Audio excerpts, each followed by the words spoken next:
Saravá, seus 7 flechas, ele é o rei da mata. A sua boca tira branca, a sua flecha mata.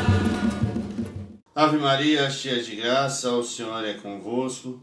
Bendita sois vós entre as mulheres, e bendito é o fruto do vosso ventre, Jesus. Santa Maria, Mãe de Deus, rogai por nós, pecadores, agora e na hora de nossa passagem, que assim seja.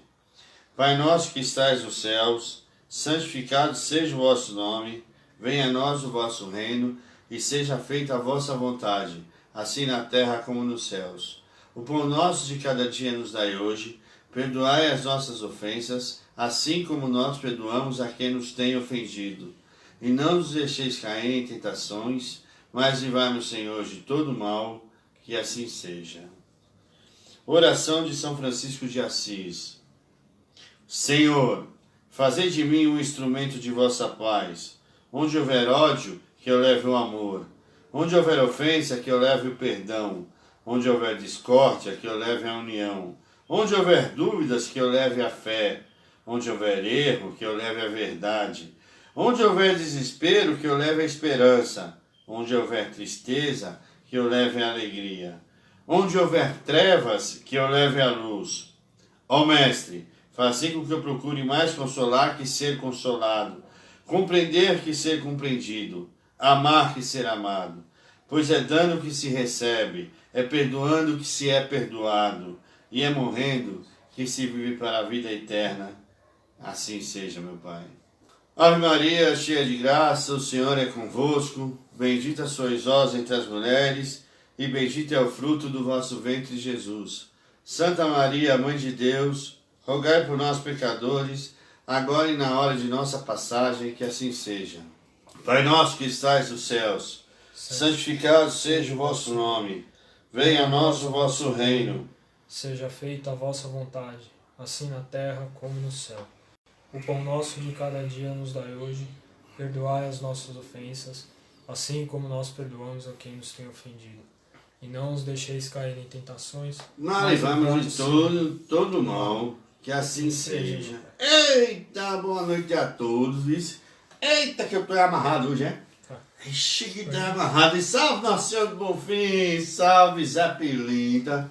Dê licença, viu? Boa noite a tu. Como vai tu, nego? Vou bem. Eita, o que acontece, é? Tem que ficar sentado, é? Tem Tem que ficar sentado, de é? pé. Pode Tem que ficar ficar de pé, não? sentado, não. Eita. Hoje não tem pode dessa. Hoje não pode ficar de pé, não? Eita, que eu não nasci pra ficar sentado, não. Eita, cadeira torta da gota. Mas como vão todos vocês? Fala aqui, é? Fala. Eles estão aí, é? Então, Estão tudo aí, é? tudo do outro lado. Eita, muito saravá pra vocês tudo, viu?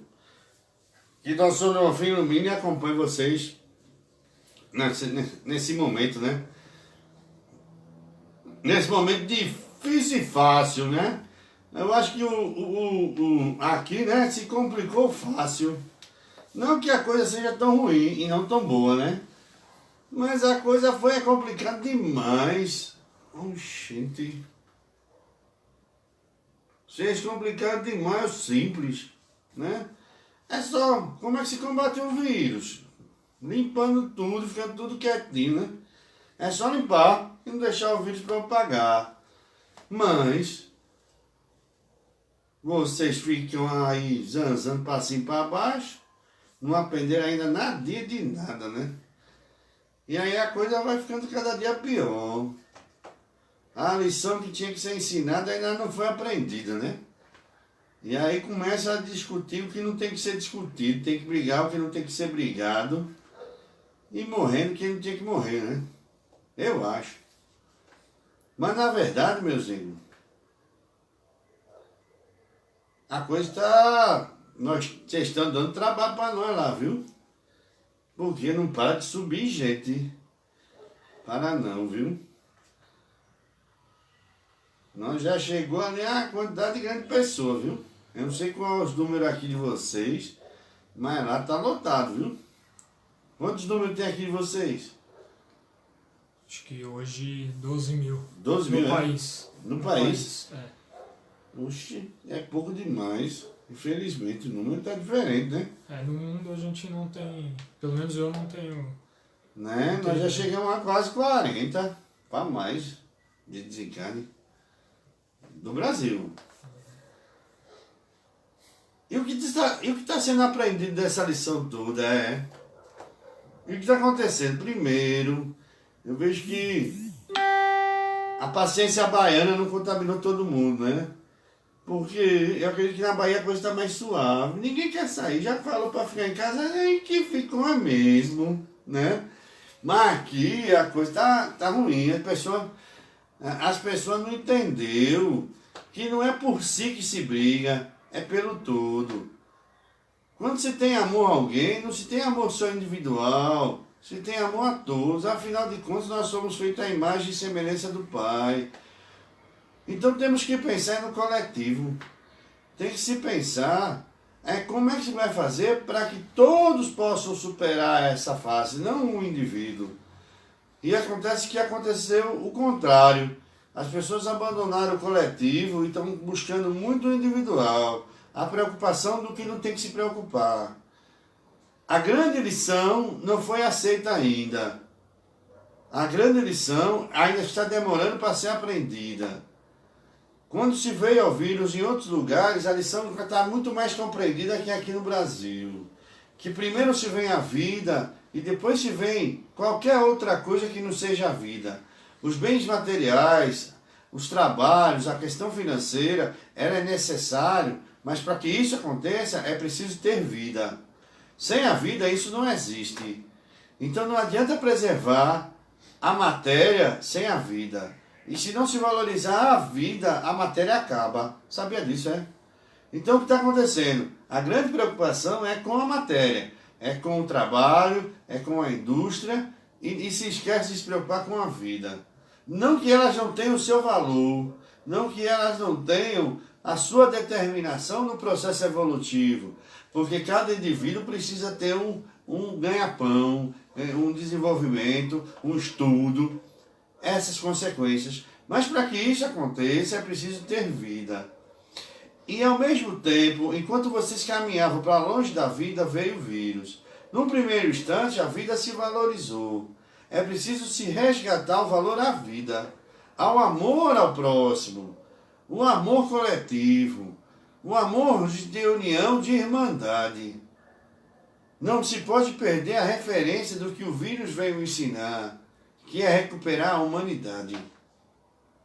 Quando a gente vê que as pessoas começam a não mais elaborar as suas ações para o coletivo, mas sim buscar as ações individuais e desrespeitam ordens coletivas que são básicas, como segurança, a segurança primária, que é se manter longe do vírus. A segurança secundária é se manter longe de pessoas que ter o vírus. Então essas duas dimensões precisam ser respeitadas. Quando se perde a dimensão dessas duas ações, não se tem combate, se tem uma transmissão coletiva. E o que a gente vê aqui no Brasil é uma transmissão coletiva. As pessoas ainda não tomaram noção de quantas pessoas estão transmitindo o vírus diariamente, sem o reflexo da doença. Por quê? Porque a hora que cair, vai cair todo mundo junto. Eu acho que, pelo que a gente tem visto lá no plano, a única resposta que vai ser dada para o grande aprendizado aqui é que agora se limita a um número pequeno de contaminados. Por quê? Porque daqui nos próximos dias, quando cair, não vai cair 10, vai cair 1.000, vai cair 2.000, vai cair 3.000. E o que acontece com isso? Aí assusta. Porque não cai mais 100, não vai cair mais 200. Vai cair todo mundo junto. Vai cair aquele que acredita, aquele que não acredita, aquele que não está acreditando, aquele que não tinha... Então, o que vai acontecer? Aí vocês vão conhecer a verdadeira palavra pandemia. Porque até então, vocês não conheceram o que significa pandemia. Vocês ouviram dizer. Vocês estão uma aglomeração de informações, mas vocês não viram o que é realmente uma guerra pandêmica. Infelizmente, vocês ainda não entenderam o que significa a palavra pandemia, que é o descontrole total da doença. É um descontrole total aonde não há controle, a não ser com ações extremamente rígidas. No Brasil, na atual conjuntura, o que a gente vê é que nenhuma pessoa aqui, infelizmente, tomou noção ainda real do que significa a palavra pandemia, que é uma doença sem controle. Se busca alternativas, foi dado experiência e tempo para que essas alternativas se tomassem, mas se esqueceu do significado da palavra pandemia. Significa uma doença que infecta rápido e dizima rápido, sem controle. Entende? Então, infelizmente, o que eu gostaria de estar aqui dizendo assim, olhe, daqui uns dias vocês vão poder estar se abraçando de novo, daqui um dia a gente vai poder ir lá na nossa casa fazer as palestras com todo mundo olhando e não olhando por isso. Mas, infelizmente, o que eu tenho a dizer a vocês hoje, ou vocês se juntam e passam a executar a palavra pandemia com o verdadeiro significado da palavra e por amor ao próximo, dizer aos outros, vamos se isolar para poder combater o vírus, ou as atitudes mais sérias estão tomadas. Porque o grande aprendizado que é a recuperação da humanidade, o amor, a identificação de uma, como eu posso dizer, de uma população com a terra está se perdendo. A individualidade do indivíduo não pode ser superada ao todo, dentro de uma nação, dentro de uma terra. Eu vou usar um exemplo, me permitam, eu ouvi e sei que hoje aqui é comemorado o Dia dos Grandes e saudar os grandes pretos e pretas velhas, os grandes escravos, os grandes espíritos que foram escravos aqui e que sofreram na mão de muitas pessoas, né, e que o negro brasileiro ainda hoje sente o reflexo dessa escravidão. Eu, como negro, na Bahia, numa terra de negros, quando ainda, mesmo lá, isso há muito tempo ainda a gente sofreu algum preconceito. Eu imagino que hoje, infelizmente, ainda ocorra isso. Mas, se a gente aprender com as lições dos negros, ou dos pretos, eu não gosto de falar negro porque eu sou preto, então é tudo preto. A lição dos pretos, da senzala, a lição dos pretos que foram escravos, qual foi que eles nos passaram? Por que eles sobreviveram? Por que eles viveram tantos? E por que tantos hoje têm a luz que têm? Por que tantos hoje têm a autonomia espiritual para estar nos terreiros e dando passe, fazendo as suas mensagens com muito amor ao coração? Porque em nenhum momento eles perderam a identidade de nação. Nenhum momento eles se perderam na identidade e se tornaram um ser só. Eles eram todos na mesma dor e no mesmo amor. Todos eram escravos. Todos brigavam pelo todo, não pela individualidade. Quando se seguia um exemplo para que um se libertasse, era para todos. Quando um fugia, fugia a todos. Lógico que com casos pontuais havia sempre um preto rebelde. Eu não vou dizer que é 100%. Mas o negro da escravidão, o preto escravo, sobreviveu e não se tornou preso nas correntes dos brancos porque acreditava intensamente na sua força no coletivo. Como na formação da capoeira, na formação da língua. Por quê? Porque o negro foi mais inteligente do que o branco na época. Porque o branco nunca se preocupou em aprender a língua africana e o negro aprendeu a língua portuguesa.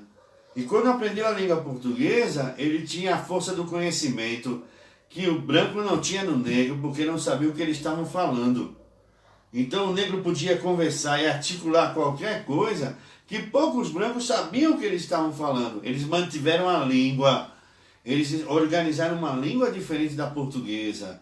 Enquanto os portugueses e os então brasileiros desconheciam a língua nativa africana, seja ela das várias regiões da África. Então o que aconteceu? O poder estava na mão de quem? Mesmo escravos, os negros tinham o poder da comunicação. E quem tem o poder da comunicação tem tudo. A informação é preciosa.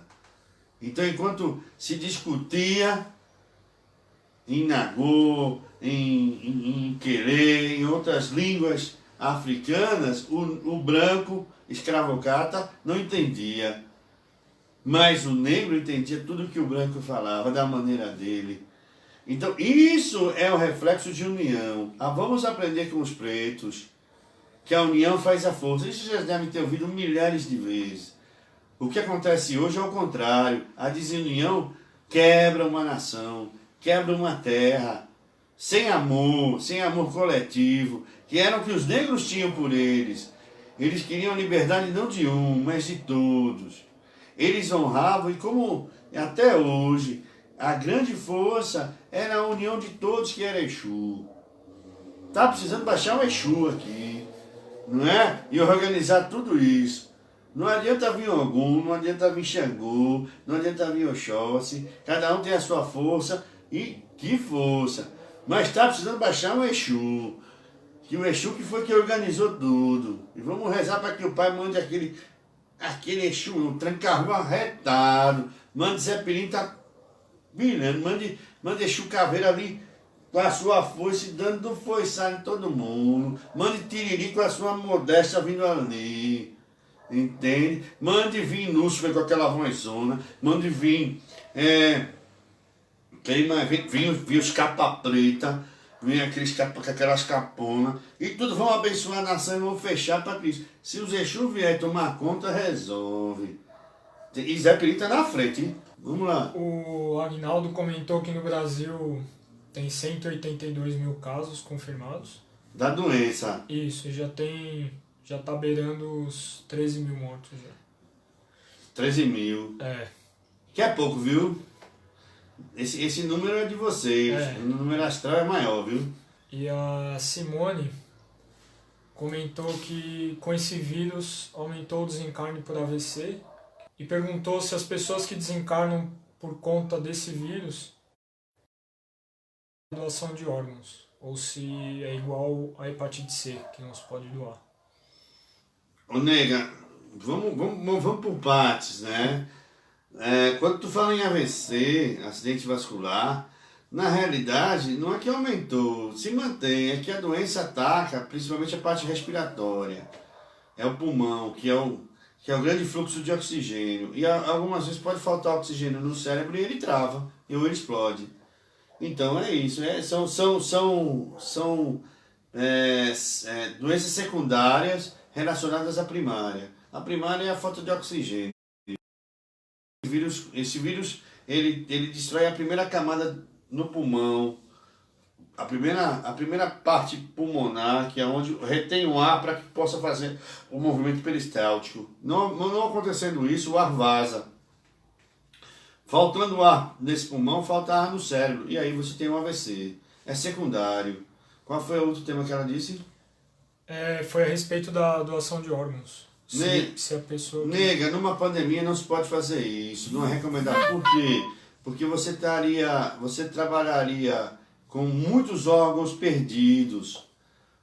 Né? Você poderia salvar gente, mas você não teria como fazer as cirurgias e como reter esses órgãos para que essas pessoas sejam salvaguardadas. Você teria um mercado, e você estragaria a mercadoria, entende? Infelizmente é a verdade. Os órgãos internos, como coração, rim, em alguns casos não são afetados fisicamente, mas você não teria como fazer as cirurgias, você não tem espaço hoje nos hospitais para o tratamento primário, então a questão secundária fica para depois. Numa pandemia não se pensa em doação de órgãos, porque não se tem como armazenar e nem como se fazer as cirurgias.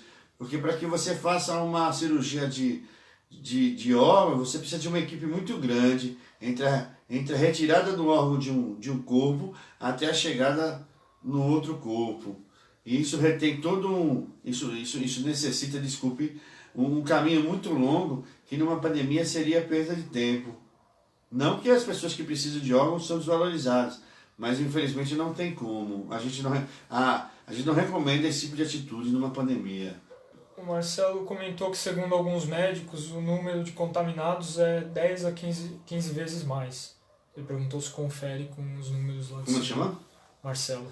Marcelo, quando numa pandemia, a gente, no Brasil aqui, vocês devem estar chegando a quantos milhões de habitantes?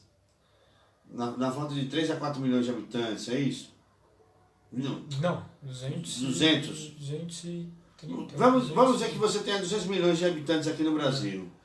Desses 200 milhões, numa virose como essa, você vai ter aí na faixa de 70% a 80% de toda a população contaminada, num período de um ano e meio. Tá certo? Então, o número de contaminados, ele não se preocupa tanto com o número de contaminados, mas se preocupa desses contaminados quem não tem a resistência para gerar anticorpos para esse tipo de virose, que é a grande lição de vocês. Não, a ideia não é desencarnar os 200 milhões, mas é desencarnar alguma população para que vocês aprendam a outra lição. Então, o número de infectados daqui a um ano vai ser praticamente quase toda a população brasileira ou mundial. Se a gente pensar na questão global, mundialmente 70% a 80% da população vai estar contaminada com o vírus, porque aí já se aprendeu a combater o vírus o seu organismo já criou anticorpos para conviver com outras pessoas e já combateu. Mas a grande lição que vocês têm que aprender não é com o número de contaminados, mas é o número de contaminados que não resistem a essa ação e estão deixando a vida para que vocês possam aprender a humanizar-se. Essa é a grande lição do vírus. Que a ideia é que se tem uma porcentagem de pessoas que, ao deixar a vida, ensinem a vocês a recuperar a humanidade, a recuperar o tempo e a recuperar a união pelo amor. Então, o número de contaminados, repito, o número de contaminados pelo vírus, no caso de 1 ano e meio a 2 anos, em qualquer virose, é quase a população toda do mundo. Mas o que você tem que se preocupar é com o número de pessoas que vão ser contaminadas e ainda não têm a resistência para gerar anticorpos e passar por essa doença. Não é? Então o nível de informação do corpo, ele é muito... Porque você está gerando já uma população de médicos, de enfermeiros, de pessoas, de parentes, já com resistência ao vírus. Você já tem uma porcentagem da população já resistente ao vírus, que já está contaminado ou foi contaminado e nem percebe. Entende? Porque o vírus criou-se. A maioria das crianças também já está gerando anticorpos, mas o problema das crianças é que eles são transmissores muito rápidos. Porque a criança, como cresce muito rápido e produz célula muito rápido, como é a fase biológica, ele exala muito anticorpos muito rápido. Por isso que tem que se isolar as crianças. Que vocês fiquem aí se preocupando com a vida, não só a sua, mas se preparem para a vida no coletivo.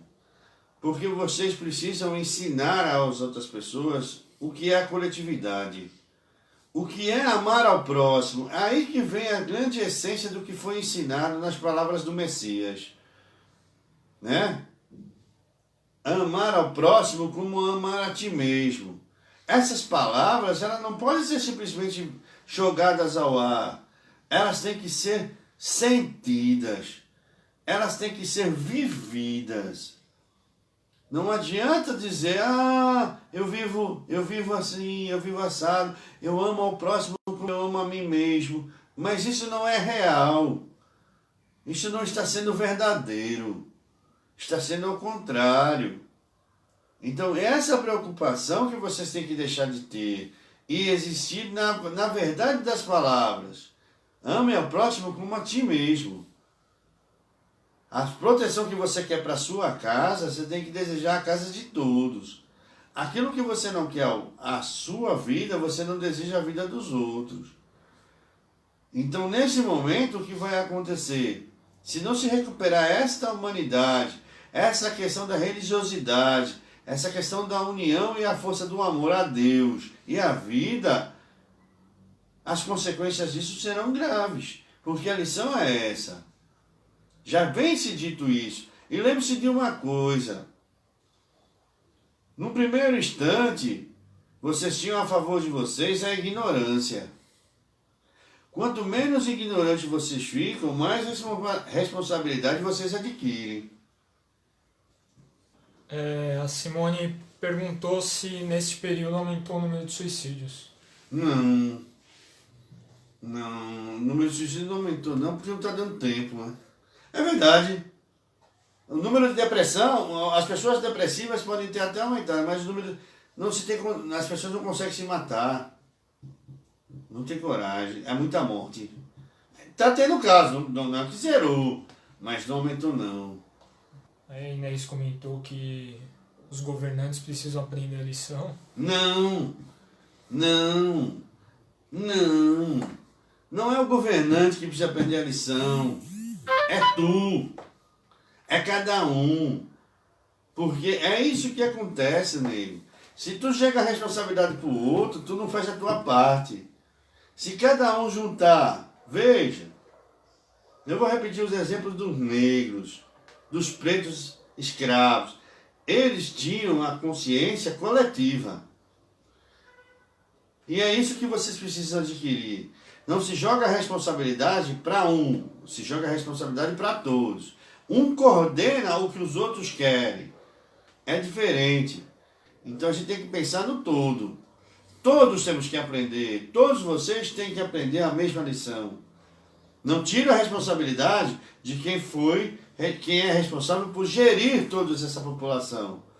Mas ele não pode estar na cabeça de todos, cada um tem que assumir a sua responsabilidade. E é isso que está faltando no coletivo, diferente dos negros. E quando os negros assumiram a responsabilidade, assumiram todos. Se você tem um compromisso com a vida, esse compromisso tem que ser levado até o fim. Você escolheu isso.